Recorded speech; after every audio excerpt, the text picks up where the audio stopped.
ડીસા શહેરમાંથી એસઓજીએ ડ્રગ્સ પેડલરને ઝડપી લીધો છે। પોલીસે વિપુલ ગંગારામ વણોદની ધરપકડ કરી લીધી છે।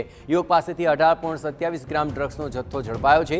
રામનગર સોસાયટીમાં ભાડે મકાન રાખીને ડ્રગ્સની હેરાફેરી તે કરતો હતો। ડ્રગ્સના જથ્થા સહિત 1.13 લાખનો મુદ્દામાલ જપ્ત કરાયો। ડીસા શહેર ઉત્તર પોલીસે આ અંગે વધુ તપાસ હાથ ધરી છે। વધુ વિગતે વાત કરવા જોડાઈ રહ્યા છે ટીવીના સંવાદદાતા અતુલ ત્રિવેદી। અતુલ, કઈ રીતે આ સમગ્ર મામલો સામે આવ્યો? ચોક્કસ ડીસા શહેરમાં જે એક ઈસમ હતો જે ડ્રગ્સની હેરાફેરી કરતો હતો તેને ગઈકાલે એસઓજીની ટીમે ઝડપી પાડ્યો હતો।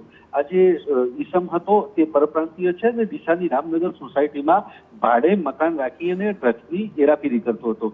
જો કે એસઓજીને બાતમી મળી હતી અને જે પ્રકારે બાતમીને આધારે છે આ યુવકને અત્યારે તો ઝડપી પાડ્યો છે। જો કે તેના સરનામામાં સરહદી વિસ્તારનો આ યુવક હોવાનું બહાર આવ્યું હતું, પરંતુ એસઓજીએ અત્યારે તો જે વિપુલ વણોદ છે તેની અટકાયત કરી છે।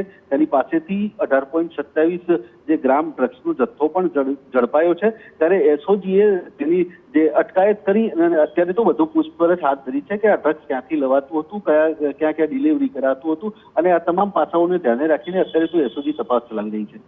આભાર અતુલ। તમામ ગતિવિધિઓ પર આપ નજર રાખતા રહેજો। તો ભાડે મકાન રાખીને તે ડ્રગ્સની હેરાફેરી કરતો હતો પણ આખરે સકંજામાં આવી ગયો છે।